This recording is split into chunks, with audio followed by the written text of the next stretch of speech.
encore de nous faire du bien. Que le Seigneur soit béni. Nous pouvons nous asseoir dans la présence glorieuse du Seigneur. Amen. Bonjour à chacun d'entre vous. Est-ce que vous êtes dans la joie? Vous pouvez me faire un sourire derrière vos masques? Ok, je vois tout le monde sourire. Que le Seigneur soit béni. Merci pour la présence de tout à chacun. En ce dimanche matin que nous avons mis à part pour le Seigneur, croyons que Dieu est digne d'avoir la première place. Qui le croit avec moi? Alléluia. Nous voulons lui laisser non seulement la première place, mais toute la place. Et nous sommes venus lui rendre un culte agréable. Parce que c'est notre Dieu et qu'il est digne de révérence, il est digne de gloire. Amen. Est-ce que vous êtes d'accord avec moi? Faites-moi un amen bien vivant et bien puissant. Gloire à Dieu. Que le Seigneur soit béni. Alors juste pour revenir un petit peu sur les annonces, le 27 et le 28 août, nous aurons une réunion des rassemblements des aigles. Alors les rassemblements des aigles, c'est les différents engagés, les personnes qui servent dans la maison du Seigneur. Alors on aura 2 jours. Donc le vendredi à partir de 19h30, il y aura bien sûr tous les centres Christ Refuge pour tous qui seront présents.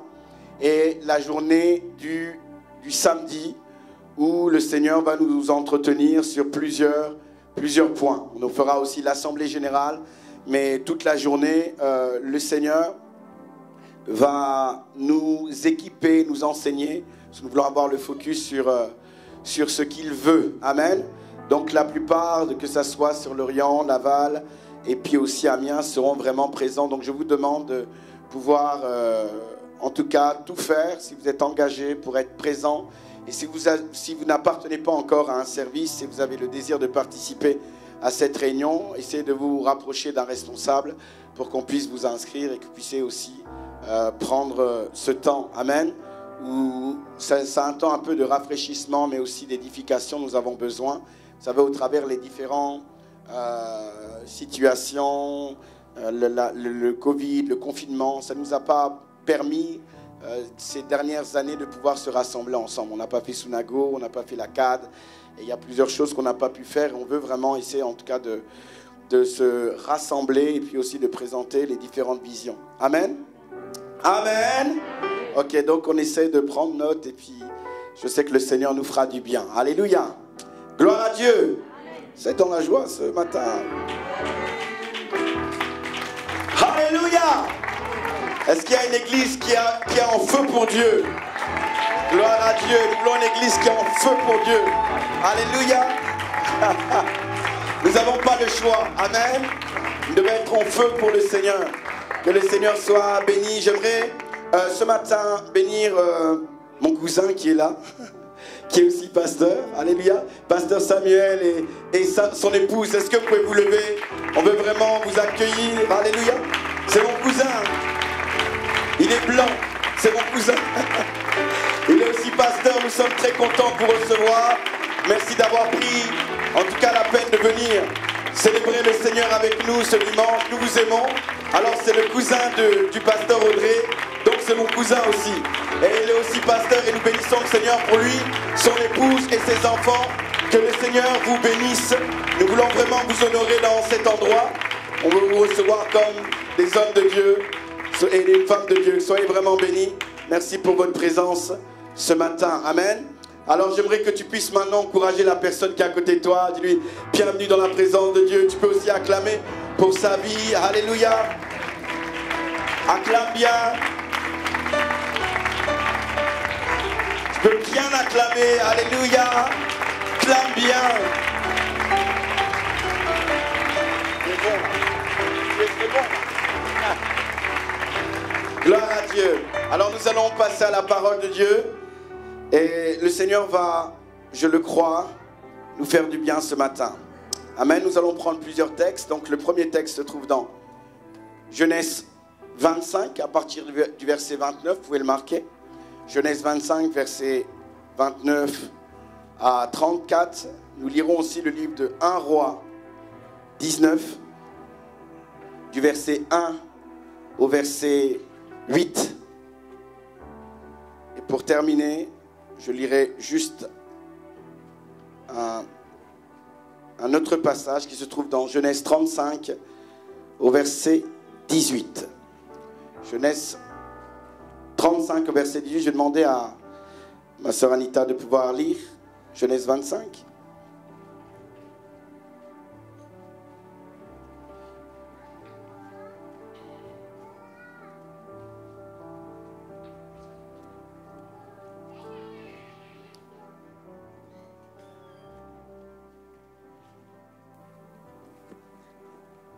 Genèse 25, au verset 29, il est écrit « Un jour, Jacob était en train de préparer une soupe quand Ésaü revint des champs épuisé. Il lui dit « Laisse-moi manger de ce roux-là, car je n'en peux plus. » D'où le nom Édom, le roux qu'on lui donna. Mais Jacob lui dit « Alors, vends-moi aujourd'hui même ton droit de fils aîné. » Ésaü répondit « Je vais mourir de faim, que m'importe mon droit d'aînesse ?» Jacob insista « Promets-le-moi tout de suite par serment. » Ésaü lui prêta serment et lui vendit ainsi son droit d'aînesse. Là-dessus, Jacob lui servit du pain et de la soupe de lentilles. Ésaü mangea et but, puis se leva et s'en alla. C'est ainsi qu'Ésaü méprisa son droit d'aînesse. Amen. Un roi 19 à partir du verset 1. La Bible dit ceci. Achab rapporta à Jézabel tout ce qu'avait fait Élie. Et comment il avait tué par l'épée tous les prophètes. Jézabel envoya un messager à Élie pour lui dire que le Dieu me traite dans toute leur rigueur si demain à cette heure je ne fais pas de ta vie ce que tu as fait de la vie de chacun d'eux. Élie voyant cela se leva et s'en alla pour sauver sa vie. Il arriva à Beersheba qui appartient à Juda et Élisa son serviteur pour lui. Et il alla dans le désert auprès. Une journée de marche, il s'assit sous un genêt et demanda la mort en disant « C'est assez maintenant, Éternel, prends mon âme, car je ne suis pas meilleur que mes pères. » Il se coucha, s'endormit sous le genêt, et voici un ange le touchait et lui dit « Lève-toi et mange. » Il regarda et il y avait à son chevet un gâteau cuit sur des pierres chauffées et une cruche d'eau. Il mangea et but, puis se recoucha.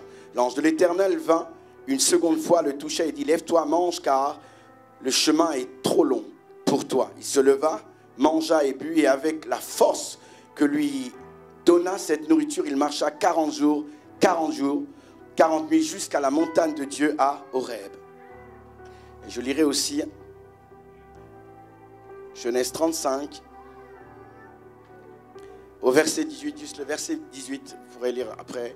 La Bible dit « Et comme elle allait rendre l'âme, car elle était mourante, elle lui donna le nom de Ben-Oni, et le père appela Benjamin. » Seigneur notre Dieu, notre roi, nous voulons te rendre encore toute la gloire ce matin. Merci pour le privilège que tu nous accordes d'être en contact avec ta parole. Elle contient la vie, elle est la lumière pour quiconque désire marcher avec elle. Ce matin, nous avons besoin d'une parole venant du ciel. Nous avons besoin d'un ainsi dit l'Éternel, parce que nous croyons au éternel, que la foi vient de ce qu'on entend et ce qu'on entend vient de la part de Dieu. Alors parle à nos cœurs, Seigneur, et que la foi soit générée, Seigneur, dans notre esprit. Viens changer nos vies, Seigneur. Donne-nous de nous aligner au ciel afin d'avoir de l'influence sur la terre et d'étendre ton royaume selon ta volonté. Nous nous abandonnons à toi et nous te disons merci parce que nous croyons que tu vas le faire. Merci Saint-Esprit encore pour ton influence dans cet endroit. Puisses-tu te mouvoir comme bon te semble, établir le règne du Père dans cet endroit, que toute chose qui ne t'appartient pas puisse se taire et que les réalités du ciel s'expriment dans le nom de Jésus. Et je me diminue encore et je prie que tu puisses croître afin que, Seigneur, seule ta parole soit communiquée à ton peuple. Nous te remercions d'avance. Reçois toute la gloire. Au nom de Jésus-Christ, Père, nous t'avons ainsi prié. On me dit 3 Amen bien vivant et puissant. Nous sommes en train de partager depuis quelques mois sur « Tu ne voleras pas ma foi ». Que quelqu'un dise « Tu ne voleras pas ma foi ». Depuis déjà quelques mois, je crois, plus de 3 mois, Dieu nous conduit à enseigner en fait ce message. Et avec le temps et les événements d'une manière générale et personnelle, nous pouvons comprendre qu'en réalité, cette série, derrière cette série, il y a une dimension prophétique de ce qui est en train de se passer. Et j'aimerais le redire comme je l'ai dit à la veillée. Dieu parle tout le temps. Que quelqu'un dise Dieu parle tout le temps. Dieu parle et la problématique c'est est-ce que nous sommes prêts à l'écouter? Beaucoup de choses se lèvent au niveau de la société. Beaucoup de choses se lèvent au niveau de nos vies d'une manière personnelle. Mais lorsque nous regardons un petit peu ce que Dieu nous donne d'entendre, nous comprenons que en réalité Dieu a déjà planifié les choses. Et je vous ai dit la semaine dernière que Dieu n'est jamais, il n'est jamais surpris. Dieu n'est jamais surpris et Dieu n'est jamais en retard. La Bible dit qu'il est le Yahvé, alléluia, le Dieu d'éternité. L'éternité, c'est l'absence de temps, alléluia. Ça veut dire aussi bien, il peut être dans le passé, dans le présent, que dans le futur. Ça veut dire si Dieu est dans le futur, Dieu n'est jamais surpris de ce que nous pouvons expérimenter et des batailles que nous pouvons avoir. Et si nous recherchons à l'écouter, nous allons identifier qu'en réalité, Dieu dépose toujours en nous la semence pour les événements et les situations que nous devons rencontrer. Est-ce que quelqu'un m'entend? Dieu a toujours une longueur d'avance. Est-ce que quelqu'un me suit? Il a une longueur d'avance sur les hommes. Il a une longueur d'avance sur le diable. Est-ce que quelqu'un me suit? Avant qu'Adam et Ève puissent pécher, alors que le diable pensait qu'il contrôlait l'humanité, Dieu avait déjà, bien aimé, dans sa poche, bien aimé, une roue de secours. Et la roue de secours, c'était l'agneau qui a été immolé avant la fondation des temps. L'agneau existait déjà. Ça veut dire même s'il y avait eu péché, et même si l'homme s'était éloigné de la présence de Dieu et devait mourir, Dieu avait déjà un plan de rédemption. Est-ce que quelqu'un m'entend? Et cette réalité révèle une seule chose, que Dieu n'est jamais en retard, Dieu n'est jamais surpris. Est-ce que quelqu'un m'entend? Et cette parole doit, bien aimé, établir en nous la tranquillité et le calme et la paix, quels que soient les événements que nous sommes en train d'expérimenter. Même si la barque bouge, je dois être conscient d'une chose, que celui qui est dans cette barque sait exactement là où il m'emmène et il sait exactement qu'il a la capacité de m'amener jusqu'au bout. La Bible dit ceci: celui qui a commencé cette œuvre en vous la rendra parfaite. Il ne dit pas que l'œuvre est parfaite maintenant, mais il dit nous sommes dans un processus, dans un cheminement qui amène les choses à l'excellence. Dieu n'est jamais en retard. Même si je pense que Dieu est en retard, Dieu n'est jamais en retard. Même si je regarde l'heure, j'ai l'impression que le temps avance. J'ai l'impression que des fois ma vie elle est cachée, elle n'avance pas. J'aimerais vous dire, Dieu n'est jamais en retard. J'ai dit, Dieu n'est jamais en retard. Demandez à notre amie, notre sœur bien-aimée Elisabeth, et nous l'avons vue. Elle attendait un enfant depuis longtemps. Mais lorsque l'ange est descendu, elle dit, hey, ta prière a été exaucée. Est-ce que Dieu était en retard? Non, Dieu n'était pas en retard. Mais il y avait un timing bien défini pour que Jean-Baptiste puisse sortir. Est-ce que quelqu'un m'entend? Et des fois nous sommes dans la lassitude, nous sommes même fatigués en pensant que Dieu, est-ce que tu as vu mon cas, ma situation? J'aimerais te dire, Dieu n'est jamais en retard. Alléluia. Et je vous ai expliqué comment Jean-Baptiste existait déjà dans la pensée de Dieu. Comment Ésaïe, bien-aimé, 750 ans avant, avait déjà prophétisé sur sa venue. Comment Malachie a pu parler et dire Dieu renverra l'esprit d'Élie qui devait simplement venir dans le ventre d'Élisabeth qui était stérile, alors qu'elle se battait contre une défaillance pour elle, alors qu'elle disait oh Dieu, lorsque Jean-Baptiste est arrivé, tu as vu ma misère. Elle ne savait pas que pendant tout ce temps Dieu lui avait réservé un enfant du nom de Jean-Baptiste. Est-ce que quelqu'un m'entend? Et ce n'était pas évident pour elle, bien-aimée, dans le présent. Ce n'était pas évident pour elle lorsqu'elle était en train de vivre ces choses. Mais j'aimerais vous dire que Dieu était sur son trône. Et sur son trône, Dieu avait planifié quelque chose. C'est des fois, Dieu est sur le trône et il veut intervenir. Parce qu'il se dit en lui-même, j'ai l'impression que mes enfants ne comprennent pas mon plan, qu'ils sont simplement focalisés sur le présent. Alors que la vie n'est pas faite simplement du passé, du présent, mais il y a aussi un futur. Et ce futur-là, en fait, je suis celui qu'il a déjà défini. Est-ce que quelqu'un me suit? Est-ce que quelqu'un est avec moi? Que quelqu'un dit tu ne voleras pas ma foi. Le diable ne volera pas ma foi. Alléluia. Il ne volera pas ma foi. Quel que soit ce qui est en train de se lever, se faire, je décide de rester, bien-aimé, ferme et d'avoir les yeux focalisés sur mon Dieu qui est vivant. Alléluia. Dans le dernier texte que nous avons lu, ce dernier texte nous parle de l'histoire de Rachel. Et je l'ai expliqué la semaine dernière. Rachel va enfanter son deuxième enfant. Le premier, c'était Joseph. Elle avait eu du mal à l'avoir. Le deuxième, c'était Benjamin. Alors qu'elle est ils sont sur le point de partir, elle accouche en chemin. Et au moment de l'accouchement, la Bible dit comme elle rendait l'âme, car elle était mourante, elle lui donna le nom de Ben-Oni. Alléluia. Elle dit, tu t'appelleras Ben-Oni. Ben-Oni veut dire fils de ma douleur. Ben-Oni veut dire fils de mon affliction. Alléluia. Et lorsque nous rentrons même dans l'étymologie du mot Ben-Oni, bien-aimé, en hébreu, bien-aimé, ce mot a plusieurs sens. Ce mot veut dire, bien-aimé, malheur, méchanceté, affliction, deuil, mensonge, iniquité. Elle lui donne un nom qui va anéantir sa vie. Alléluia. Un peu plus loin, nous comprenons que derrière Ben-Oni, c'est vrai, il y avait une vision prophétique qui était simplement les souffrances de Christ qui étaient révélées au travers le nom Ben-Oni. Mais là où je veux mettre mon accent ce matin avec vous, c'est la capacité au Père de changer la destinée de Ben-Oni.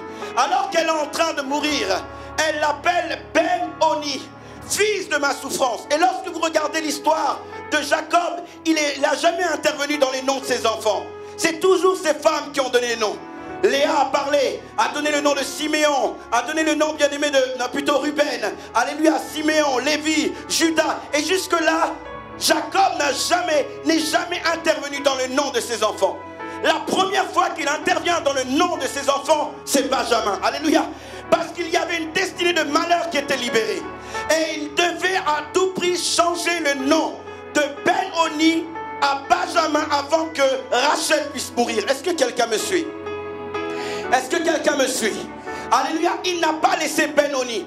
Parce que s'il laisse Ben-Oni, il laisse cet enfant vivre des souffrances toute sa vie. Alléluia. De la même manière, bien-aimé, si Christ meurt sur la croix sans la résurrection, ses souffrances sont vaines. Alléluia. Est-ce que quelqu'un m'entend? Si Christ meurt sur la croix, si son sang coule, si on l'insulte et il n'y a pas de résurrection, sa mort ne sert à rien. Alléluia.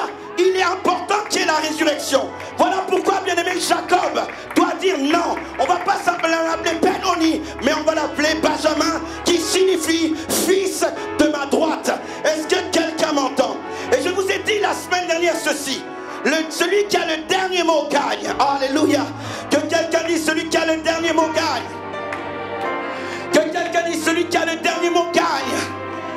Lorsque votre foi est affectée, lorsque le diable essaie de vous affecter, de vous maintenir au sol, vous devez comprendre que dans le combat de la foi, vous devez avoir le dernier mot. Quel que soit ce que vous ressentez, quel que soit ce que vous avez entendu, vous devez avoir, bien aimé, la capacité constamment de libérer une parole qui s'oppose à la parole que le diable ou les circonstances sont en train de vous amener. Votre destinée est parfaite. Dieu a dit qu'il a formé des plans de projet et de paix. Voilà pourquoi tout ce qui s'élève, qui n'est pas en conformité avec la pensée de Dieu, vous devez le refuser. Et le problème, c'est que beaucoup acceptent certaines situations, certains mots, certains sentiments, et ils ne savent pas, lorsque tu acceptes ça, tu te diriges vers l'échec. Or, Dieu t'a donné une bouche pour parler. Celui qui a le dernier mot gagne. Que quelqu'un dise celui qui a le dernier mot. Celui qui a le dernier mot va gagner la bataille. Le problème, bien-aimé, d'Élie face à Jézabel, c'est que Jézabel a parlé. Lui, au lieu de parler, il a laissé la parole de Jézabel affecter sa vie. Il a fui. Et c'est là où les gens vont loin de leur destinée. Parce qu'ils acceptent des informations qui les affectent, qui les traumatisent et qui les arrêtent. Lorsque Élie était vu par Dieu, Dieu lui a dit: que fais-tu ici, Élie? En réalité, il n'avait rien à faire ici. Il s'était trompé de chemin. Il était dans un parcours, dans un chemin qui ne correspondait pas à sa destinée. C'est pas que Dieu ne savait pas où était Élie, parce que les yeux de Dieu sont sur toute la terre. Mais là où était Élie n'était pas sa place. Sa place était ailleurs. Qu'est-ce qui l'a conduit à changer de place? C'est les paroles de Jézabel. Au lieu, bien-aimé, d'élever la voix et d'anéantir la parole de Jézabel en disant: tu ne me tueras pas comme les autres prophètes, elle a laissé ses paroles l'affecter. Et Élie, un peu plus loin, va faire de la dépression, va commencer à dire: Seigneur, je ne suis pas meilleur que mes pères, tue-moi. Ça veut veut dire la parole que Jézabel avait libérée sur lui commence à faire son effet. Est-ce que quelqu'un m'entend ce matin? Il commence à demander la mort. Quelqu'un qui a tué les prophètes de Baal, il commence à dire, Seigneur, arrête mon ministère. Parce que Jézabel a libéré une parole qui l'a tellement affecté, qui l'a tellement touché, qu'il a été déplacé de sa destinée. Et je déclare dans cet endroit que tu ne seras pas déplacé de ta destinée. Ça, il y a des choses d'ordre spirituel. Il y a des lois, bien-aimées, dans l'esprit. Et je prie que tu ne sois pas déplacé de ta destinée à cause d'une parole, à cause d'un événement qui vient dicter, bien-aimé, le comportement, Seigneur, de tes pensées et de ton attitude.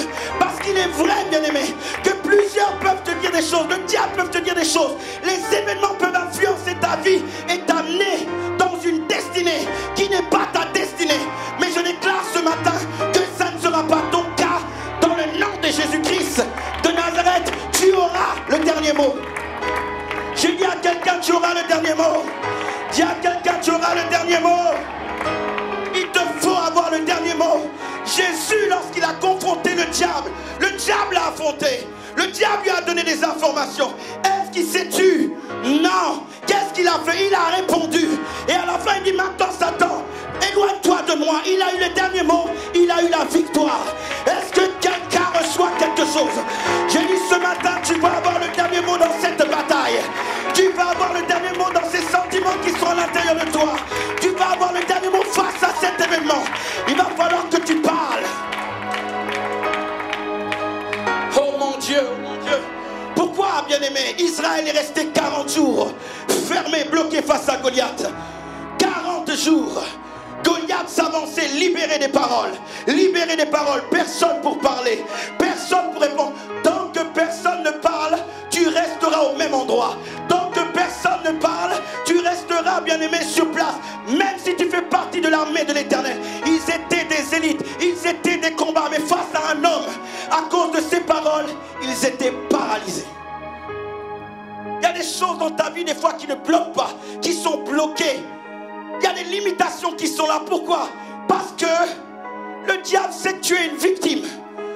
Tu n'as pas de répondant. Alors il parle dans tes pensées, il parle par tes événements, il parle par tes émotions. Et tu ne ripostes pas. Tu laisses la situation t'affecter et tu es paralysé. Mais j'aimerais vous dire, bien-aimés, qu'il y a des hommes comme David. Il y a des personnes qui sortent de nulle part. Alléluia. Il y a des personnes qui sortent de nulle part. Il y a des personnes qui sortent de nulle part. Ils étaient en train de garder les champs et ils sortent n'importe où et ils entendent Goliath parler. Et eux, à l'intérieur de eux, il y a une sainte colère qui les anime parce qu'ils se disent non, ma vie n'est pas faite comme ça. Je ne peux pas rester comme ça. Je ne peux pas laisser l'ennemi au travers Goliath m'affecter. Et là, il se lève et dit hey, je vais le détruire. Alléluia. Je veux détruire cette montagne. Je veux détruire ce Goliath. Je veux détruire cette situation. Cette situation ne va pas affecter ma vie. David se lève, rentre dans le champ de bataille. Les gens même essaient de lui dire hey, tu es trop jeune, tu es trop petit. Eliab lui parle de son arrogance. Saül lui dit hey, tu es trop petit, tu ne peux pas faire la guerre. Hey, il a encore le dernier mot. Il dit Saül, tu sais, lorsque je gardais le lion et l'ours, les brebis, lorsque l'ours et le lion venaient, je pouvais les récupérer. Il a le dernier mot. Et là, au champ de bataille, les gens peuvent vous mépriser. Oui, ils peuvent vous mépriser. Lorsque, bien-aimé, Goliath a vu David, il a méprisé. Il n'avait pas, bien-aimé, l'apparence d'un soldat. Il n'avait pas de bouclier. Il n'avait pas d'épée. Bien-aimé, mais il avait la foi. Est-ce que quelqu'un m'entend? Il n'était pas grand. Alléluia. Est-ce que quelqu'un m'entend? Il n'avait même pas il vivait même pas avec sa mère. Il était différent d'Eliab. Il n'avait pas d'apparence. Et on pouvait le mépriser. On pouvait dire, lui là, c'est un petit. Il ne pourra rien faire. Bien aimé, les hommes peuvent vous maîtriser. Le diable peut même vous mépriser. Mais si vous avez la foi, si vous avez la puissance de la foi, vous serez capable de changer la situation d'une manière surnaturelle. C'est ce que, bien aimé, David a fait. Il dit, toi, tu viens avec ton javelot, mais moi, je viens au nom de l'Éternel. Et aujourd'hui, on sera qu'il y a un Dieu en Israël. Oh mon Dieu! Qu'aujourd'hui on sache qu'il y a un Dieu dans ta vie. J'ai dit qu'on sache qu'il y a un Dieu dans ta vie. Qu'on sache qu'il y a un Dieu dans ta vie. Si les autres tremblent, toi ne tremble pas. Si les autres abandonnent, toi n'abandonne pas. Tu dois parler le langage de la foi, de parole, de ta destinée. Oh mon Dieu.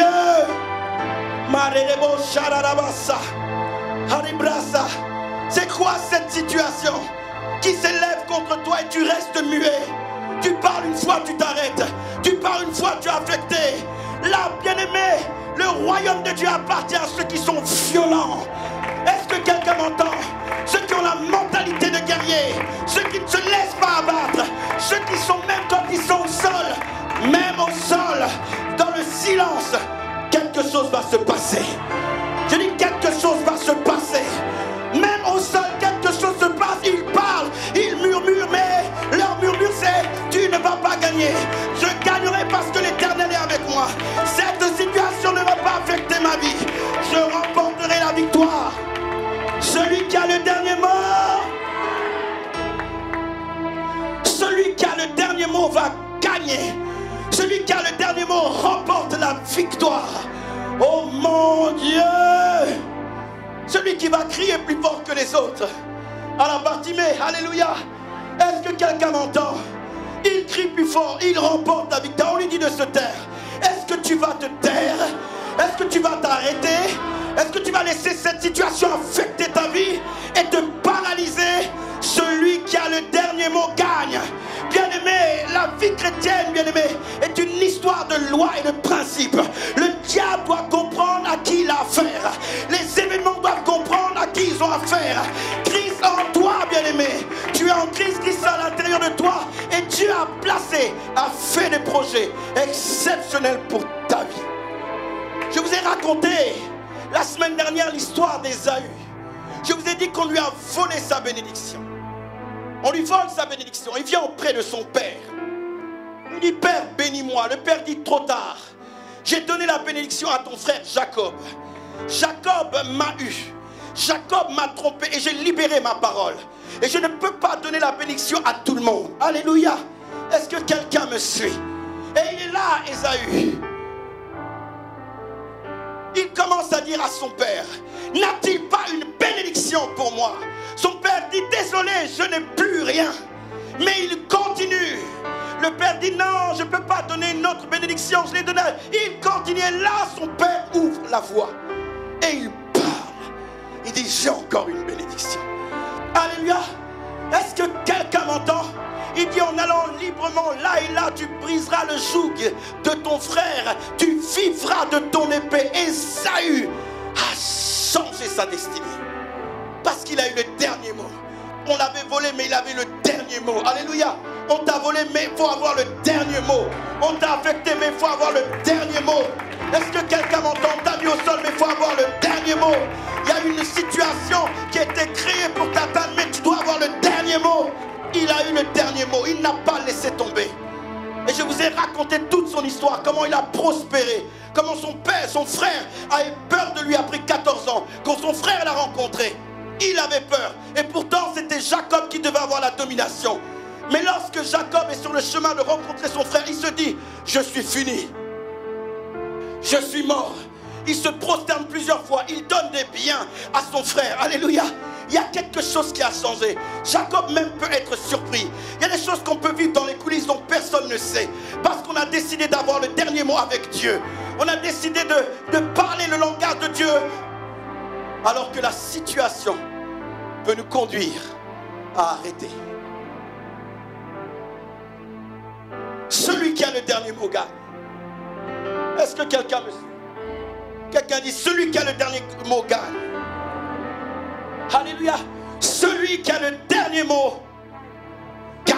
Alléluia. Oh mon Dieu. Car je vous ai expliqué ce match au Vélodrome où on perdait 2-0 ou de 10 minutes de jeu et les 10 dernières minutes. Lorsque vous perdez comme ça, là vous regardez comment vous commencez à identifier la valeur du temps et ça passait, les supporters étaient déjà partis, les journalistes avaient déjà fait leur article rapidement. Lorient perd 2-0 à Marseille, ils avaient déjà fini en fait, mais ils ne savaient pas que, bien aimé, les choses peuvent changer. On a dû conduire aux journalistes de refaire leur article. Est-ce que quelqu'un m'entend? On leur a donné du travail. Alléluia. Je prophétise que tu donneras du travail à quelqu'un. Oh mon Dieu, je prophétise que tu donneras du travail à quelqu'un. Ils avaient mis 2-0, mais bien aimé. Au bout de 5 minutes, on met un but. Ça fait 2-1, bien aimé. Il reste peut-être que 5 minutes à jouer. Certains disent, oh, c'est bon, ils ont quand même sauvé l'honneur. Alléluia. Mais Dieu ne veut pas simplement que tu sauves l'honneur. Alléluia. Alléluia. 2 minutes après, deuxième but. 2-2. Oh. Certains étaient contents parce que c'était à l'extérieur. Et faire 2-2 à Marseille, c'est super. Alléluia. On est content, on a déjà 2-2. Mais bien aimé, la Bible dit que Dieu fait au-delà. Alléluia. Dieu fait au-delà de ce que nous pensons. Alléluia. Dieu fait au-delà. Alors il était impossible qu'on reste à 2-2. Il fallait qu'il y ait un troisième but. Et il y a eu un troisième but. Alléluia. Il y a eu un troisième but. Celui qui a le dernier mot gagne. Est-ce que quelqu'un m'entend? Même s'il reste 5 minutes, même s'il reste 2 minutes, même s'il reste 20 secondes, 3 secondes, continue à parler. J'ai dit à quelqu'un, continue à parler. J'ai dit à quelqu'un, continue à te battre pour ta destinée. J'ai dit à quelqu'un, continue à te battre pour le projet de Dieu. J'ai dit à quelqu'un, continue à déclarer. J'ai dit à quelqu'un, continue à confesser. J'ai dit à quelqu'un, continue à parler la parole de Dieu. Continue à dire, Seigneur, je te loue, Père, du ciel et de la terre. Toi qui as fait les projets pour ma destinée. Je te bénis pour cette situation parce que je sais que la finalité, c'est toi qui décides. Tu es le point final à la phrase que je suis. Et tout ce qui a été écrit peut changer. Oh Seigneur, je te bénis de ce que tu amènes ma vie à vivre exactement ce que tu as planifié. Quelle que soit la situation, tu le dis et tu dis, je te loue, Seigneur. Au nom de Jésus. Ah! Alors que tu dis Amen, Dieu agit dans ta vie. Alors que tu es en train de parler, bien-aimé, Dieu est un Dieu glorieux. Bien-aimé, vous savez, je ne crois pas que Dieu perd. Quelle que soit la situation, je ne crois pas que Dieu... Je ne crois pas que Dieu perd. Oh mon Dieu, laissez-moi vous raconter une histoire. C'est l'histoire d'un homme et une femme servante de Dieu, pasteur. Alléluia. Ils servent en Colombie. Ils servent avec puissance là-bas. Ils sont en train de servir. Ils prient l'Éternel pour que la ville soit changée. Les drogues, la ville, les jeunes sont dans la drogue et l'alcool. Et les choses sont complètement... C'est compliqué. Et ils prient pour ça. Ils prient pour ça. Et puis un jour, les mêmes personnes pour qui on priait, on va les tuer. On va tuer le pasteur, mais devant son église. Bam! Alors qu'on tue le pasteur, les gens se disent, mais qu'est-ce qui se passe? Comment se fait-il que Dieu permette que le pasteur puisse mourir? Il prie pour les âmes. Il paye le prix. Et il meurt. Et lorsqu'il meurt, il laisse 2 enfants et une femme. Comment croire que Dieu a le dernier mot? Alléluia. Et ils étaient tous affectés. Mais je vous dis que Dieu ne perd jamais. Je vous ai dit, Dieu ne perd jamais. Ce qui s'est passé, c'est qu'à la mort de ce pasteur, les pasteurs ont commencé à se rassembler dans la ville. Les pasteurs qui ne priaient pas ensemble ont commencé à se réunir. Ils ont commencé à prier ensemble. Alors qu'ils commençaient à prier ensemble, il y a eu un vent de réveil qui a commencé à souffler dans la ville. Le vent commence à souffler. Les âmes commencent à gagner. Les cartels de la drogue ont commencé à être attrapés. Les jeunes commencent à servir l'Éternel. Est-ce que quelqu'un m'entend?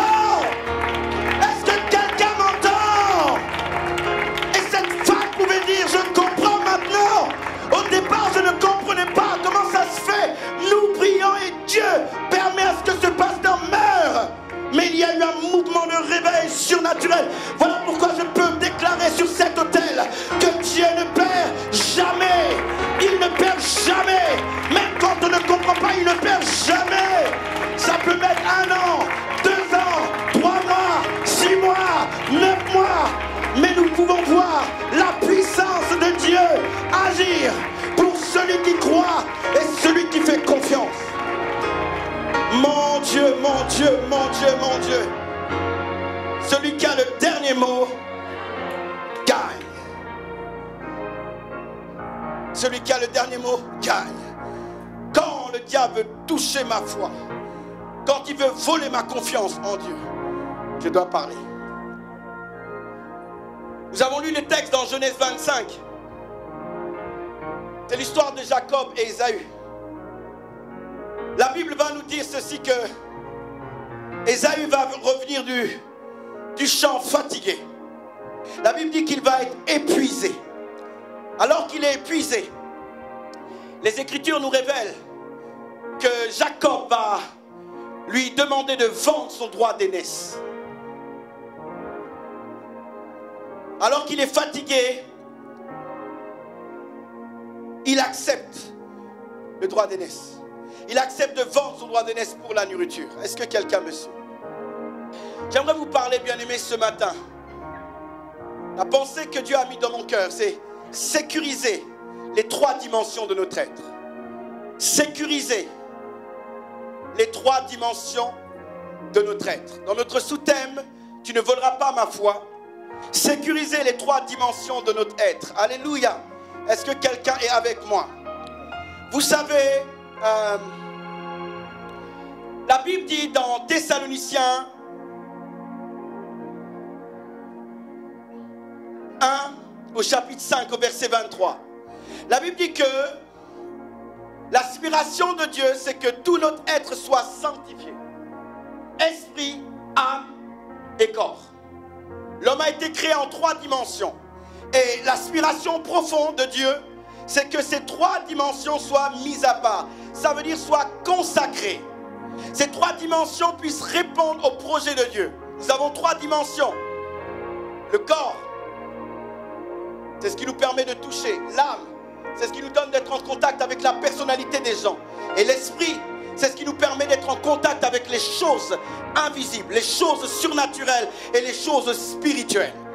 Et l'aspiration de Dieu, c'est que ces 3 dimensions soient consacrées, mises à part. C'est-à-dire que ces 3 dimensions puissent opérer dans la vision que l'Éternel veut. Amen. Et je suis obligé de parler de ça aujourd'hui parce que Dieu veut nous aider. Alléluia. Tu ne voleras pas ma foi. Dieu veut que nous puissions conserver notre foi. Et dans le texte d'Ésaïe, Genèse 25, la Bible va nous dire, bien aimé, qu'il va vendre son droit d'aînesse. Il va vendre son droit d'aînesse, pourquoi? Parce qu'il était épuisé. Que quelqu'un dise épuisé. Que quelqu'un dise épuisement physique. Que quelqu'un dise épuisement physique. Vous savez, lorsque vous êtes épuisé dans votre corps, le diable sait, il regarde. Et lorsque vous êtes trop physiquement fatigué, épuisé, c'est l'un des signes qui amène l'ennemi à commencer à toucher votre foi. Bien-aimé, Ésaü a vendu, bien-aimé, son droit d'aînesse parce qu'il était épuisé physiquement. Qu'est-ce qu'il a vendu? C'est la prophétie d'Isaac. Ce qu'Isaac a libéré sur Jacob dans Genèse 27, verset 26. La Bible dit ceci. Alors Isaac, son père, lui dit: approche-toi, embrasse-moi mon fils. Jacob s'approcha et l'embrassa. Isaac sentit ses vêtements, puis il le bénit, il dit: voici l'odeur de mon fils, et comme l'odeur des champs que l'Éternel a béni. Que Dieu te donne de la rosée du ciel et de la graisse de la terre, du blé et du vin en abondance. Que les peuples te soient soumis, que les nations se prosternent devant toi. Sois le maître de tes frères, que les fils de ta mère se prosternent devant toi. Maudit soit quiconque te maudira, et béni soit quiconque te bénira. Alléluia. C'est ça qu'il a vendu, alléluia, pour des plats de lentilles. Alléluia. Il était tellement épuisé. Quand vous êtes épuisé physiquement, il est possible pour vous d'accepter des choses qui vont à l'encontre de ce que Dieu veut. Alléluia. Parce que physiquement, vous êtes affecté parce que notre dimension du corps ouvre la porte à l'âme. Alléluia. Est-ce que quelqu'un m'entend? Nos yeux nous donnent des indications sur les choses extérieures. Et souvent, ces indications-là peuvent influencer en fait notre âme. Amen. Donc le corps est une porte ouverte à l'âme. Et l'âme est l'endroit où il y a notre prise de décision. Alléluia. Notre volonté et notre pensée. Et là, il est tellement affecté dans son corps qu'il décide de vendre son droit d'aînesse. Vous savez, lorsque vous prenez la route et vous avez, une distance à parcourir, Il y a beaucoup de gens qui meurent en voiture, pas parce qu'ils ne savent pas conduire, parce qu'à un moment donné, ils sont fatigués. Et lorsque vous êtes fatigué, lorsque vous êtes en train de conduire, vous commencez, bien aimé, à perdre certains réflexes à cause de votre fatigue. Votre fatigue vous donne de développer un comportement sur la route différente que si vous n'étiez pas fatigué. Et de la même manière spirituellement, lorsque physiquement vous êtes très fatigué, il est possible pour vous de développer un comportement allant à l'encontre de la parole de Dieu. Est-ce que quelqu'un me suit? C'est là où nous devons comprendre que nous devons, bien aimés, faire attention à notre corps. Alléluia. Parce que lorsque nous sommes épuisés dans notre corps, bien aimés, nous pouvons commencer à adhérer à des informations de l'ennemi et de notre environnement, mais qui ne vont pas en accord avec ce qu'on veut. Est-ce que quelqu'un m'entend? Avec ce que Dieu veut. Est-ce que quelqu'un me suit? Est-ce que quelqu'un est avec moi? La Bible va nous dire ceci dans 2 Samuel 21, verset 15. Les Philistins firent encore la guerre à Israël. David descendit avec ses serviteurs et ils les combattirent, les Philistins. David était fatigué et Ishbit de Benob, l'un des enfants de Rapha, eut la pensée de tuer David. Il avait une lance de poids de 300 cycles d'airain et il était ceint d'une épée neuve. Amen. Là on voit quoi? David est dans le champ de bataille. David est en train de faire la guerre. Là, alors qu'il fait la guerre, la Bible dit qu'il est fatigué. Et pendant qu'il est fatigué, la Bible dit l'un des enfants de Rapha. Vous savez, c'était des géants. Alléluia. C'était une race de géants. L'identifie dans sa fatigue et décide de le détruire. J'aimerais dire à quelqu'un qu'il est important, bien aimé, de sanctifier la dimension de notre corps pour garder notre foi. Alléluia. Et de temps en temps, nous négligeons ça. Il est important pour nous d'avoir une hygiène de vie, avoir une attitude qui va nous permettre de pouvoir conserver notre corps en bonne santé. Et des fois, nous négligeons cette réalité. Le problème, c'est en négligeant cette réalité, le diable peut commencer à toucher à notre foi et nous affecter. Est-ce que quelqu'un est avec moi ce matin? Est-ce que quelqu'un est avec moi? Alléluia. Et ça, c'est une vérité. Je dois sécuriser les 3 dimensions de mon être pour préserver ma foi, pour que le diable ne vienne pas voler ma foi à moi. Amen. Et souvent, bien aimé, cette dimension-là, nous la négligeons. Nous sommes fatigués, nous sommes épuisés et nous ne développons pas, bien aimé, l'attitude qui nous permettra de donner du repos à notre corps et être lucide dans nos actions, dans nos choix et dans les orientations qu'on peut prendre. Le diable est malin. Lorsque vous êtes fatigué, vous aurez des limitations. Il y a des choses que vous ne pourrez pas faire. Il y a des endroits où vous ne pourrez pas aller. Voilà pourquoi il est important que cette dimension-là, elle est indispensable et importante. Si tu ne comprends pas ça, tu feras comme Ésaü. Tu vas voir ton droit d'aînesse et 20 ans plus tard, tu vas commencer à pleurer et dire qu'est-ce que j'ai fait? Pourquoi j'ai produit ces choses-là? En réalité, ton corps a donné des indications à ton âme et ton âme a pris des décisions par rapport à ta vie. Et tu te retrouves dans une destinée qui n'est pas ta destinée. Est-ce que quelqu'un est avec moi? Est-ce que quelqu'un me suit? Alléluia.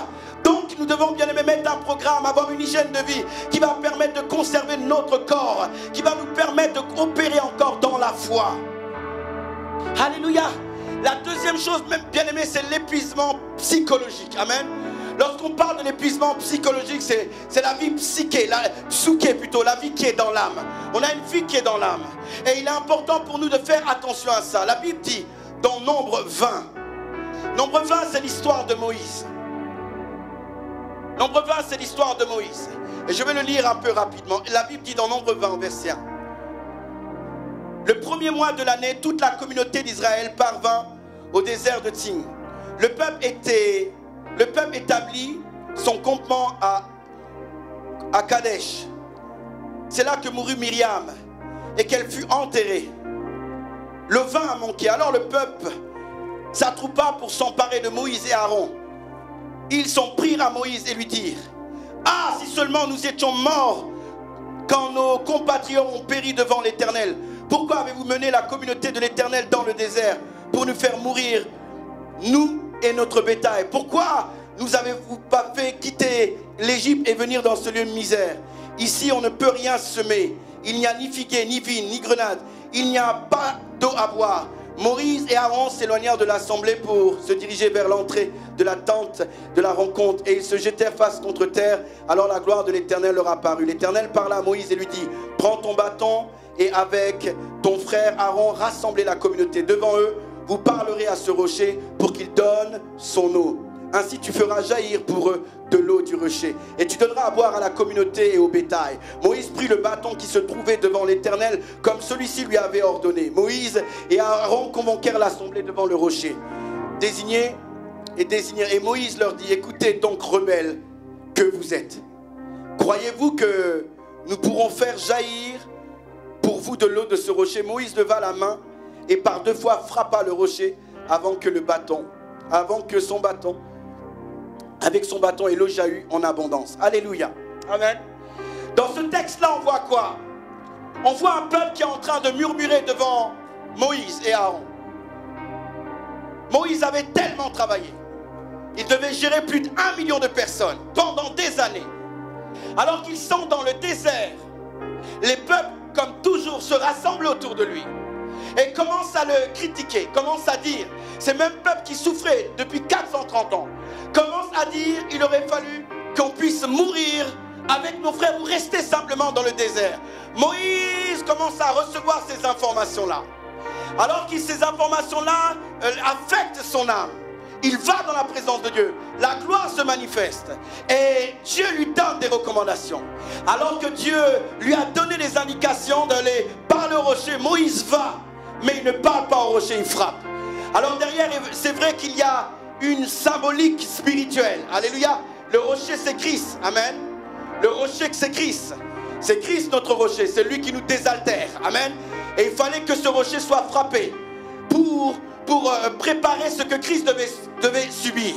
On devait le frapper aussi pour que l'eau de vie puisse sortir. Et ce rocher-là, en fait, c'est Christ. Mais alors qu'il frappe, Dieu avait dit, en fait, de parler. Pourquoi Moïse frappe? Et lorsqu'il s'adresse au peuple, il dit, écoutez, vous rebelles. On voit quelqu'un qui est affecté dans son âme. Alléluia. Lorsque vous êtes affecté dans votre âme, il est possible au diable et aux événements de commencer à voler votre foi. La Bible dit en parlant de Moïse que c'était l'un des hommes le plus patient fait de la terre. Mais face à cette situation, au lieu de parler au rocher, il va frapper. Son attitude va changer. Qu'est-ce qui a conduit à ce que son attitude change? Son âme est affectée. Et parce que son âme est affectée, il n'est plus lucide. Et il ne marche plus dans la foi. Est-ce que quelqu'un me suit? Est-ce que quelqu'un est avec moi? Et il y a des situations comme ça dans nos vies qui nous conduisent qui conduit le diable à voler notre foi ou à une absence de confiance en Dieu, parce que notre âme est chargée de plusieurs informations, de plusieurs éléments. Il y a tellement des éléments que tu as entendus et tu les portes. Et ces informations-là commencent à te conduire à changer ton comportement sur le chemin de ta destinée. Et des fois, ces choses fonctionnent inconsciemment, mais ton attitude de foi a déjà changé. À cause des informations que tu as reçues, ce n'était pas le même Moïse. Il était affecté. Au lieu de parler au rocher, il frappe le rocher. Et c'est à partir de là que Dieu le disqualifie. Mais il est disqualifié pourquoi? Parce qu'il n'a pas géré son âme. Il n'a pas protégé son cœur. Et parce qu'il n'a pas protégé son cœur, il a développé une attitude loin de la foi. Et c'est à partir de là que Dieu a pris Moïse et a pris Aaron et leur a dit, parce que vous ne m'avez pas honoré devant le peuple de Dieu, vous ne rentrerez pas dans la terre promise. Et le problème, il était où? C'était son âme qui était affectée. Son âme était chargée. Son âme était remplie d'émotions. Peut-être qu'il avait engendré de la haine. Peut-être qu'il y avait de la colère à l'intérieur de lui. Parce qu'il s'est dit, toutes ces années, ils viennent encore. Comme si c'est moi qui donnais la direction pour aller là-bas. Je suis Dieu. Dieu m'oriente. Alléluia. Ils ne s'adressent pas à Dieu. Ils s'adressent à moi. Ils reportent leur colère en fait sur moi. Et ils supportent tout ça. Il s'approprie tout ça. Et lorsque toutes ces choses sont dans son âme, bien aimé, sa destinée est affectée. C'est là où la Bible dit, garde ton cœur plus que toute autre chose, car de lui viennent les sources de la vie et de la mort. Ça veut dire, si tu ne fais pas attention à ton cœur, la Bible dit plus que toute autre chose. Le cœur, c'est le siège des émotions. Ta destinée peut changer. Ta foi peut être affectée à cause des choses que tu tu as emmagasinées à l'intérieur de toi, les informations que tu as reçues t'ont tellement affecté que tu n'arrives pas à plus opérer dans la foi comme il faut. Ces informations ont paralysé ton âme. Psychologiquement, tu es atteint. Moralement, tu es atteint. Les informations sont à l'intérieur. Est-ce que quelqu'un m'entend ce matin? La Bible dit dans Proverbe 12, au verset 25, l'inquiétude dans le cœur de l'homme là-bas. Alléluia. L'inquiétude dans le cœur de l'homme là-bas. Et il dira aussi, la Bible dit la langue douce est un arbre de vie, mais la langue perverse brise l'âme. Alléluia. Que quelqu'un dise brise l'âme. Proverbe 15 verset 4. Ça brise l'âme. Alléluia. Votre âme est affectée lorsque vous avez des informations qui ne viennent pas de Dieu. La Bible dit la langue perverse brise l'âme. Les informations que vous pouvez recevoir et accepter ont le pouvoir de modifier votre destinée. Et vous savez, lorsqu'une âme est chargée dans son âme, le diable arrive, les esprits de mensonge commencent à le charger et sa destinée commence à changer. Les gens commencent à opérer non selon les réalités du ciel et le Saint-Esprit, mais ce sont leurs émotions qui commencent à les diriger parce qu'ils sont affectés dans l'âme. C'est pour ça qu'il faut faire attention. Dis à ton voisin, fais attention à ton cœur. Dis-lui encore, fais attention à ton cœur. Fais attention à ton cœur. Vous pouvez voir des gens des fois brisés, affectés à cause d'une mauvaise nouvelle. Vous recevez une mauvaise nouvelle. Vous avez déjà reçu des mauvaises nouvelles. Vous recevez une mauvaise nouvelle alors que tu étais dans la joie. C'est comme si cette mauvaise nouvelle vient t'affaiblir. Vous pouvez changer d'état en 1 heure. Vous pouvez changer d'état en 5 minutes à cause d'une information. Tu étais content, on vient de dire quelque chose. Et là, c'est comme si vous devenez faible. Et j'aimerais vous dire, bien-aimés, que ça c'est une réalité. Et quand vous êtes affecté comme ça dans l'âme, vous pouvez dire de vos lèvres, Dieu n'existe pas. De toute manière, j'arrête de prier, j'arrête de lire la Bible, j'arrête de, ces choses de la Bible. Je vois que les choses ne marchent pas, ça avance pas. Toujours la même situation, ton âme est affectée. Dis à ton voisin, ton âme est affectée. Alléluia, ta personnalité a été atteinte. C'est pour ça que tu donnes un langage qui n'est pas en accord avec ta destinée. Et le problème, c'est quand vous libérez des paroles comme ça, les démons prennent ces paroles-là et vont l'amener à exécution. Parce que la Bible dit, la vie et la mort sont au pouvoir de la langue. Et parce que tu es tellement chargé à l'intérieur de toi que tu n'arrives plus à avancer, ta foi est atteinte. Et le diable sait qu'il faut frapper maintenant. Voilà pourquoi généralement, même dans les églises, dans les entreprises, les gens qui ne sont pas restaurés dans l'âme font beaucoup de dégâts. Alléluia.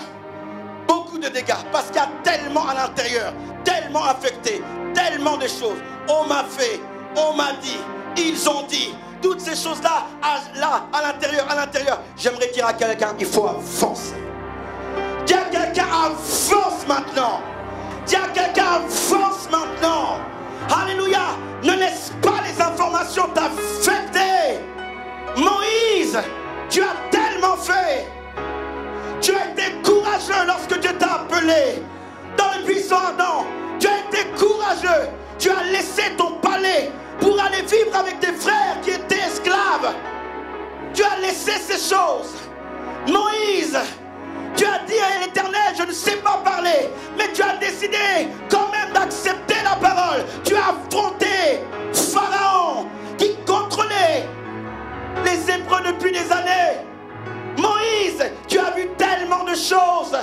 Tu as vu la mer s'ouvrir. Tu as vu la manne descendre. Moïse, tu as vu les 10 plaies qui ont frappé l'Égypte. Ce n'est pas le moment de laisser ton âme être affectée. Ce n'est pas le moment de laisser les choses agir à l'intérieur de toi. Ce n'est pas le moment de laisser ces choses te blesser et t'arrêter. Tu dois aller à la terre promise. Est-ce que quelqu'un me suit? J'ai dit à quelqu'un, tu dois aller à la terre promise. Tu ne dois pas t'arrêter. Quelles que soient les informations que tu as reçues qui t'ont mis au sol, qui te conduisent à plus croire en Dieu, accepter sa vision, ses orientations. Tu as tellement mal, ça travaille tellement tes pensées, ça agit agis dans ton comportement. Des fois, tu te lèves le soir, en journée, tu repasses ça à l'intérieur de toi. Tu n'arrives plus à entendre la voix de Dieu parce que ces émotions sont tellement fortes. Ces paroles reviennent tellement. Tu es au sol, tu n'arrives pas à faire confiance en Dieu. Et le diable est en train de te charger parce qu'il a vu un domaine où il peut agir. L'inquiétude dans le cœur de l'homme là-bas. L'homme est abattu par les inquiétudes qu'il a dans son cœur. Qu'est-ce qui s'est passé? Bien-aimé, Élie a entendu une information qui est venue se loger dans son âme. Directement, cet homme fort, cet homme vaillant a commencé à fuir à cause d'une parole.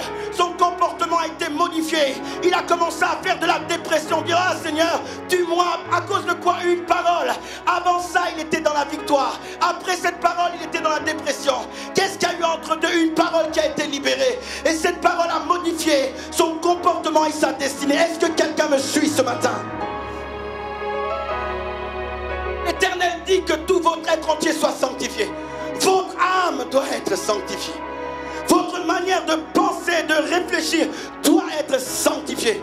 La Bible dit un cœur soucieux déprime un homme. Lorsque votre cœur, vos émotions vous ramènent toujours derrière. Lorsque votre cœur vous conduit constamment à focaliser les choses qui vous ont mis au sol ou les choses qui ont pu vous faire mal. Votre foi est atteinte.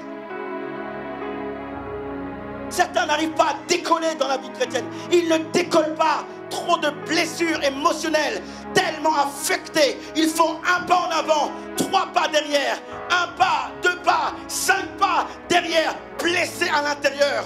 Ou à cause d'une information qui les a maintenus sur place, ils n'arrivent plus à avancer. Or, Dieu reste le même. Dieu n'a pas changé, son plan n'a pas changé. Les œuvres qu'il a prévues d'avance, il les a prévues avant, dans l'éternité. Dieu ne change pas. Ma responsabilité, c'est de garder mon cœur. Il y a quelqu'un qui est là, bien-aimé. La Bible dit qu'il y a l'ennemi qui fait la guerre à notre âme. Et c'est l'ennemi. Il y a des informations qui viennent, si vous les laissez. Est-ce que quelqu'un est avec moi? Est-ce que quelqu'un me suit ce matin?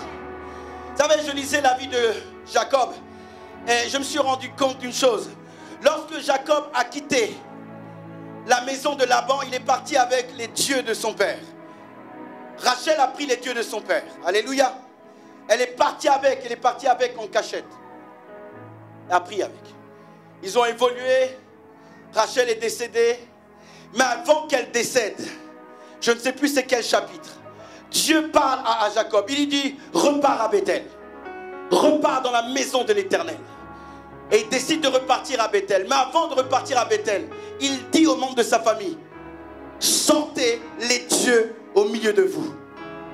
Et la Bible dit que toute sa famille va sortir des dieux. Toute sa famille va sortir des dieux.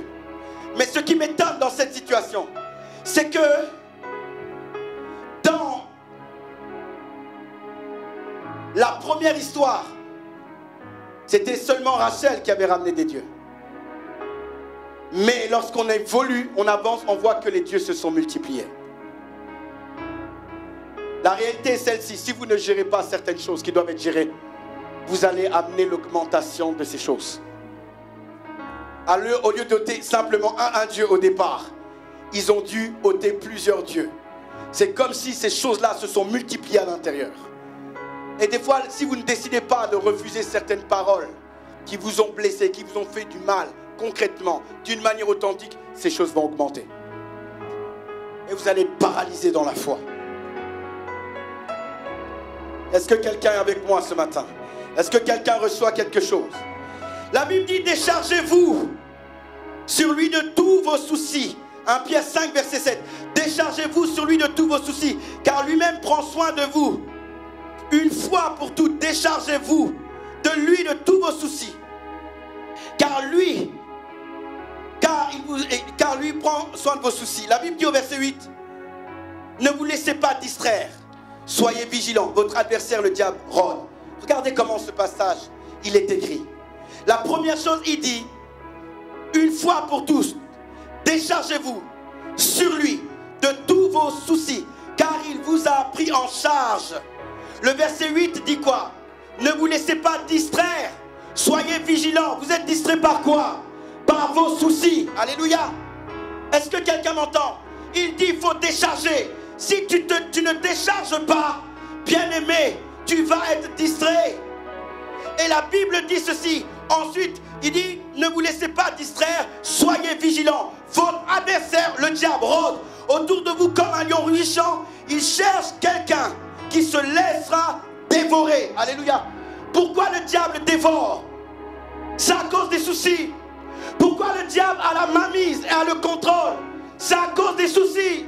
Il dit, si tu ne décharges pas sur lui de tous tes soucis, c'est lui-même qui dit, décharge. Décharge pas sur un homme, décharge pas sur une personne, décharge tes soucis sur Dieu. Alléluia. Les paroles qui t'ont blessé, les choses qui t'ont touché, décharge-le sur l'Éternel. Parle à Dieu, dis Seigneur, je ne veux pas de ce sentiment, tu les as pris sur la croix. Pour moi, je ne veux plus ressentir ces choses-là. Déchargez-vous sur lui, sur tous vos soucis. N'accusez personne, ne mettez pas le doigt sur les gens. Déchargez-vous sur lui. Et ensuite il dit, ne soyez pas distraits. Parce que si tu ne te décharges pas, tu seras dans la distraction. Tu ne seras pas vigilant. Il dit, votre adversaire le diable cherche qui va dévorer, il cherche.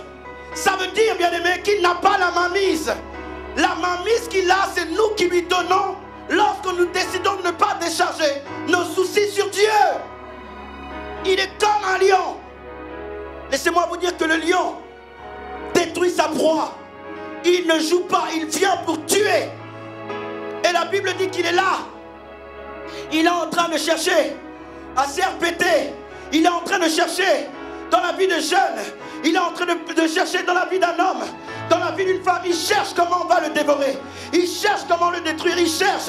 Il est en train de chercher des soucis. Il est en train de chercher des blessures. Il est en train de chercher des informations qui ont été données pour dévorer quelqu'un. Il cherche. Et la Bible dit, déchargez-vous.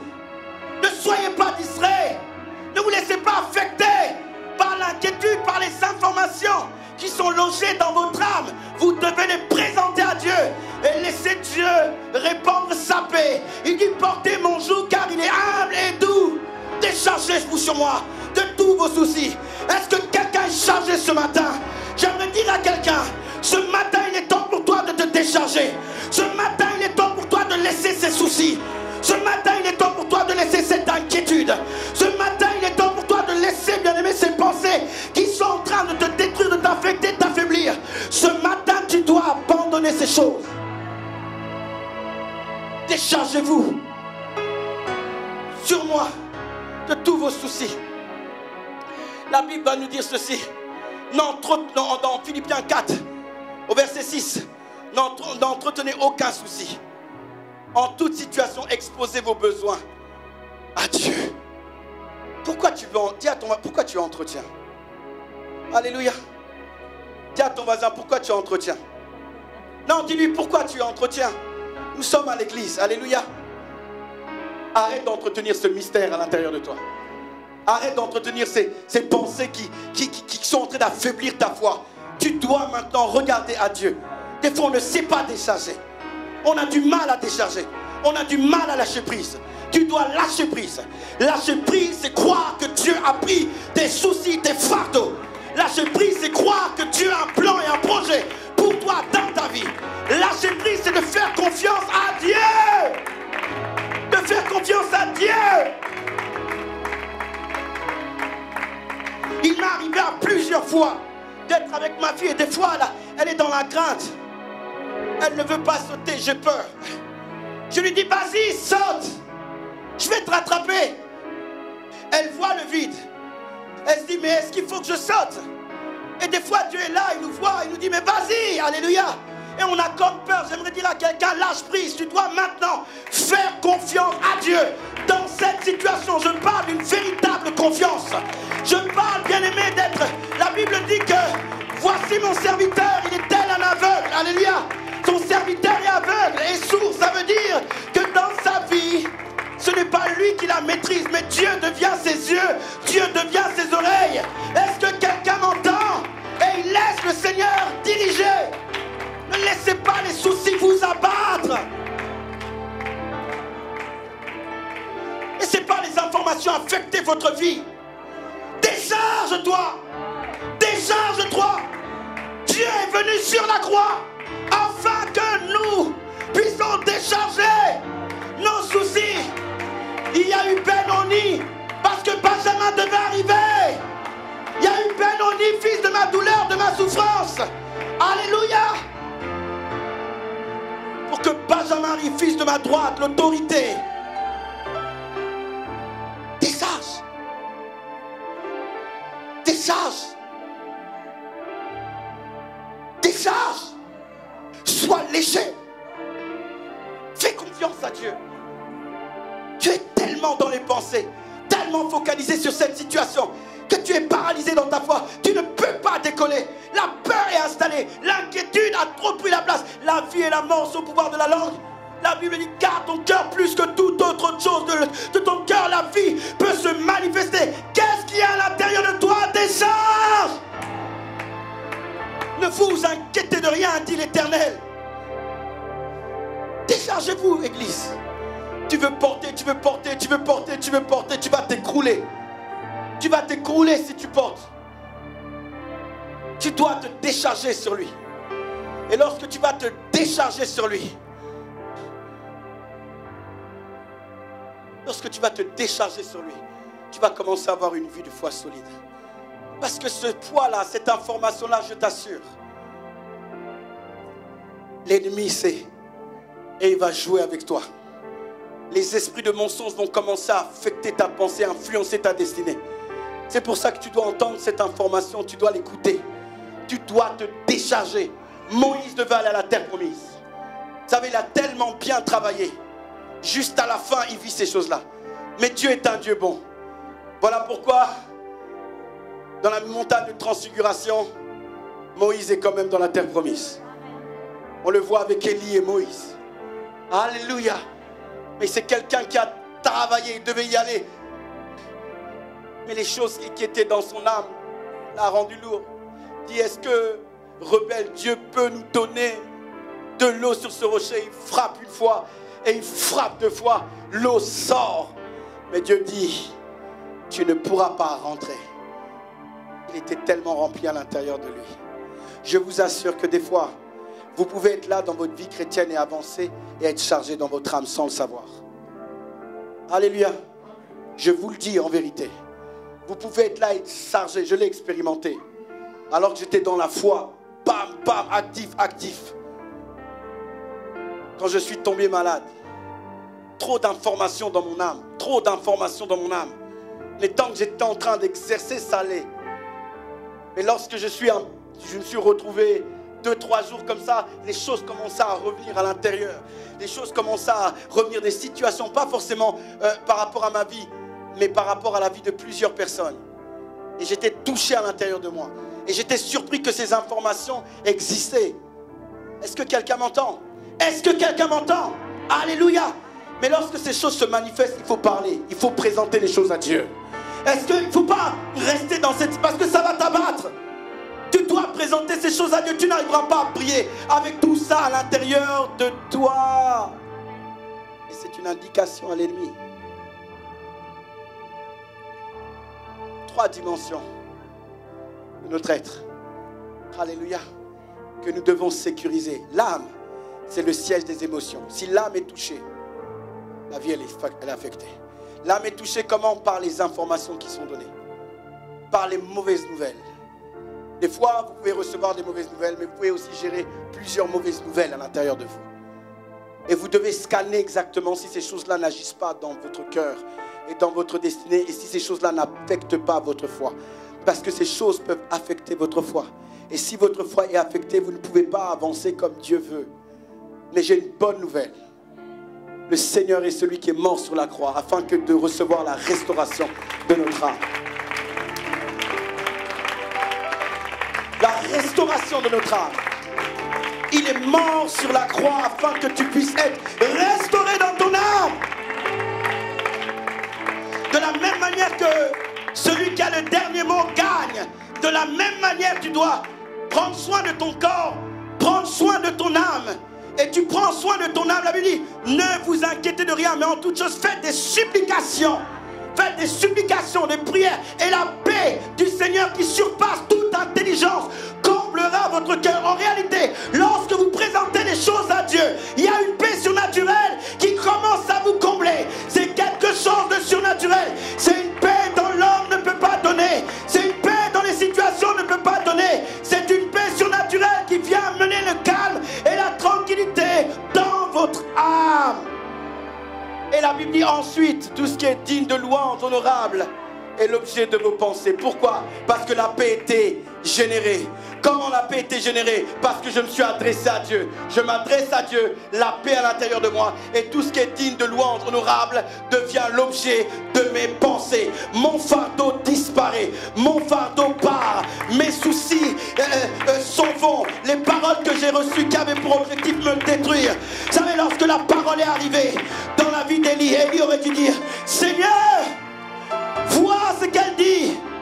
C'est toi qui m'as suscité, qui m'as dit d'aller tuer les prophètes de Baal. Seigneur, répands la paix dans mon cœur maintenant. Donne que ces paroles que j'ai reçues puissent se taire. Et éternel notre Dieu, amène la vie de ton serviteur à se distinguer. Que Jézabel voie ta puissance et ta gloire. Qu'elle soit confondue alors qu'elle veut me détruire. Qu'elle-même soit détruite. Qu'elle soit dans la confusion. Il aurait dû adresser cette prière à Dieu.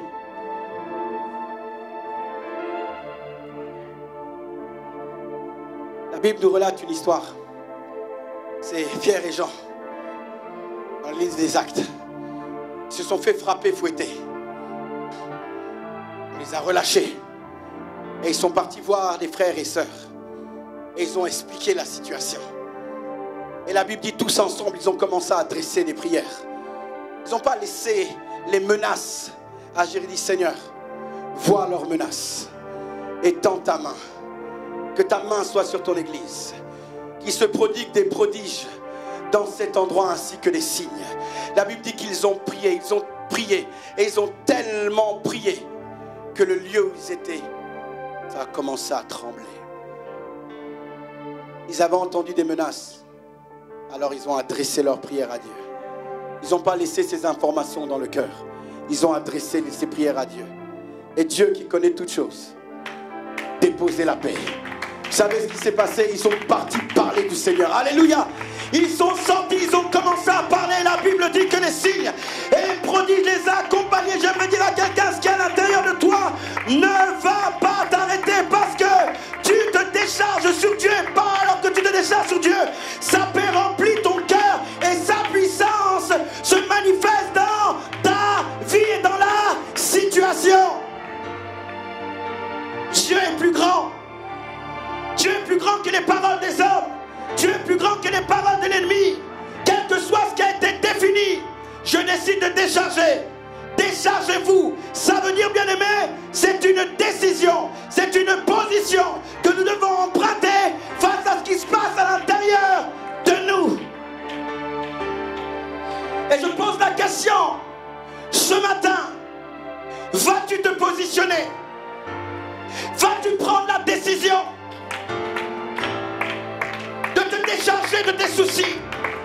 Vas-tu prendre la décision de présenter ses faits à Dieu et de croire qu'il a la capacité de générer la paix dans ton cœur? C'est une prise de décision que tu dois prendre en ayant confiance en Dieu et en ayant confiance que cette situation n'a pas le pouvoir sur ta destinée et sur le programme de Dieu. Mais ce soir, ce matin, tu dois être capable de prendre cette décision, de lever dans ton cœur. Vas-tu prendre cette décision ou continuer à marcher avec ces soucis, avec ces paroles qui t'affectent, qui t'arrêtent, qui te mettent au sol? Tu avances, tu ne décolles pas comme il faut à cause, mais Dieu dit décharge. Nous sommes dans des temps, Église, écoutez-moi bien. Écoutez-moi bien. Nous sommes dans des temps où la foi de plusieurs doit être ébranlée. Nous sommes dans des temps où le diable veut voler la foi des chrétiens. une foi tiède, pas une foi de rempli de feu. Mais nous sommes dans les temps où nous devons être embrasés par Dieu, embrasés par la confiance en Dieu et pas être tiède. Si tu es tiède, c'est fini pour toi. Parce que l'iniquité est en train d'augmenter. L'iniquité augmente, le diable augmente, les esprits de séduction augmentent. Tu n'as pas le choix, il faut monter dans ta foi. Si tu ne montes pas, tu mourras. C'est la vie ou la mort. Choisis la vie aujourd'hui. Est-ce que nous pouvons nous lever et prendre décision?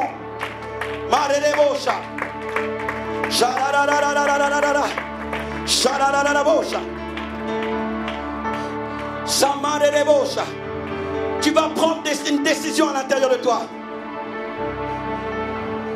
Les choses sont envahies. Les choses t'ont environné. Les choses ont pris place dans ton cœur. Le trouble, l'inquiétude, la peur. Les choses bougent. Tout bouge à l'intérieur. Oh mon Dieu! Mon Dieu! Aujourd'hui je veux me décharger. Aujourd'hui je ne repars pas avec ces choses à l'intérieur de moi. Déchargez-vous. Déchargez-vous. Déchargez-vous. Ne regarde pas à droite. Ne regarde pas à gauche.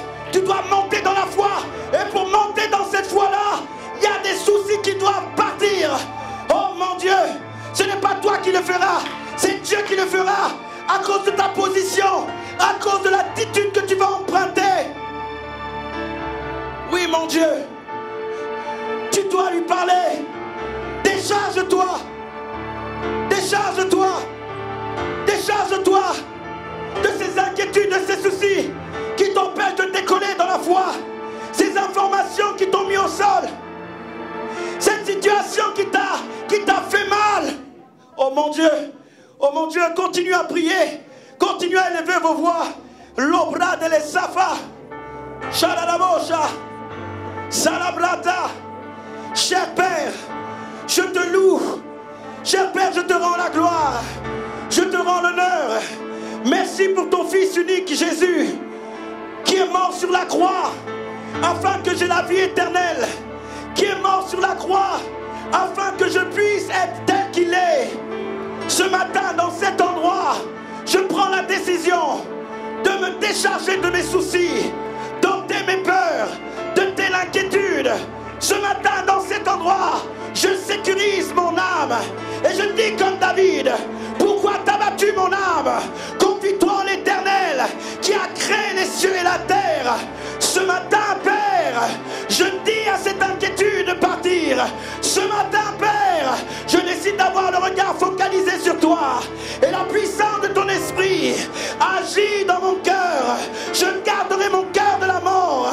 N'est-ce pas toi qui as dit, la vie et la mort sont au pouvoir de la langue? Mais tu m'as dit aussi, garde ton cœur plus que toute autre chose. Oh mon Dieu!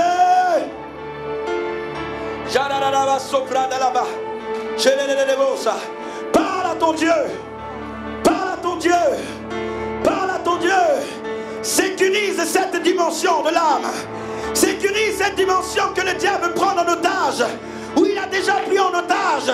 Tu as accepté ces informations. Les larmes coulent de tes yeux. Il y a une bataille constante avec ce qui est fait. Mais ton Dieu se lève ce matin pour toi. Il se lève pour te libérer. Il est le Dieu créateur de toutes choses. Oh mon Dieu! David a dit, guéris mon âme. Guéris mon cœur qui est affecté. Mon cœur qui est touché. Mon cœur qui a été atteint. L'inquiétude m'abat. Oh mon Dieu!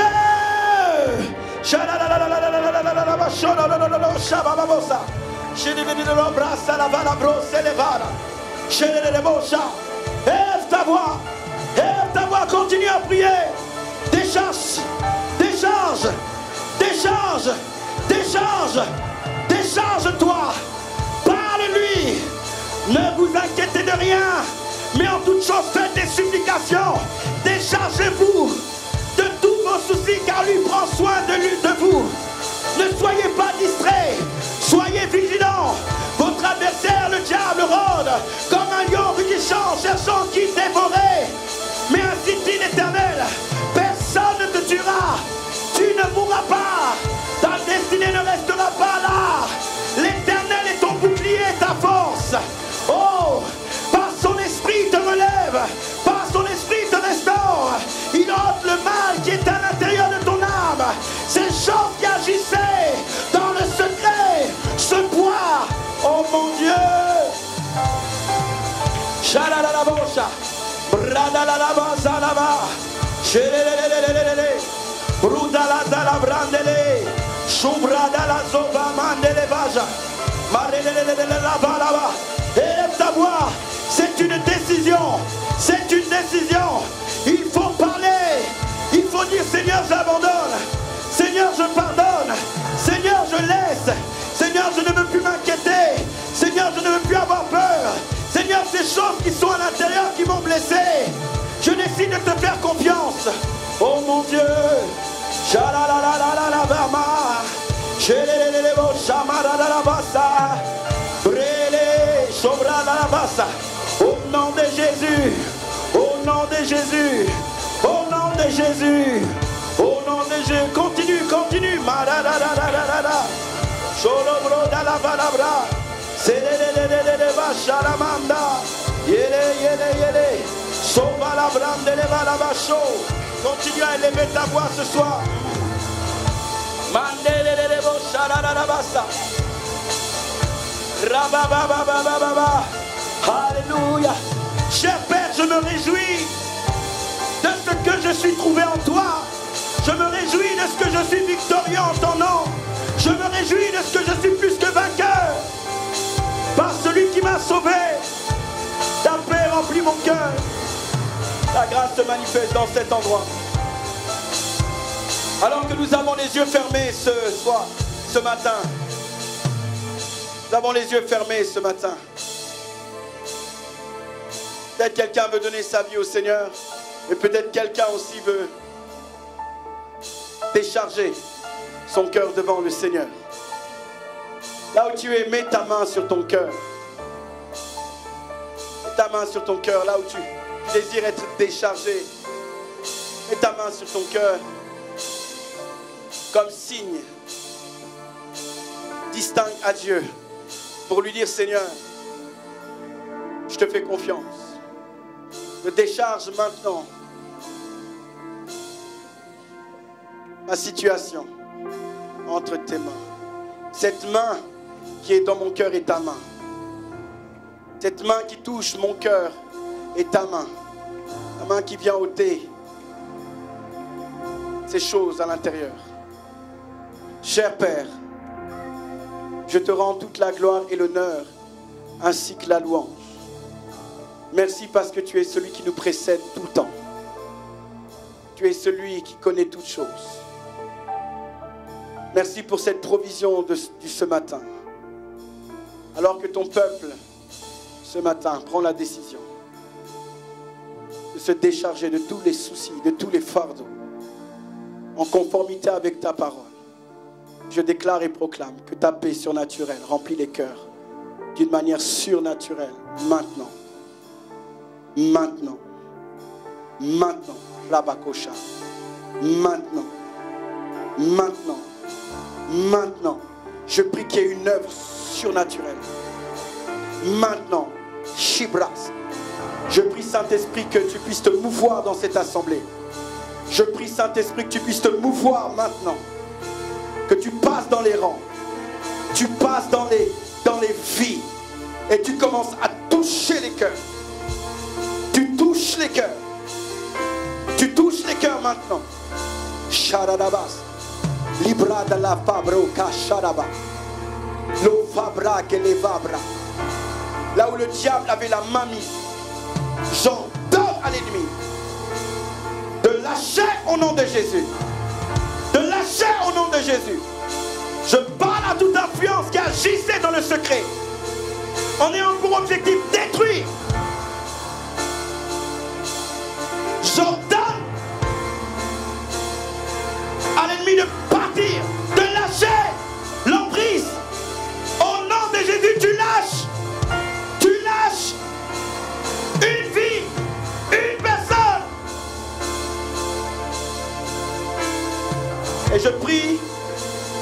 la paix de ton esprit remplisse les cœurs et que quelqu'un accède à la guérison divine alors que nous sommes en train de parler, alors que nous sommes en train de prier. Je prie que quelqu'un accède à la guérison, à la consolation surnaturelle dans les cœurs, dans le nom de Jésus. Le diable ne vaudra la foi de personne. Notre regard est focalisé sur toi et nous nous débarrassons de toutes ces choses qui ne sont pas attachées à notre destinée. Nous bénissons ton nom. Reçois toute la gloire au nom de Jésus. Que quelqu'un dise 3 fois Amen. Est-ce qu'on peut bien acclamer pour le Seigneur?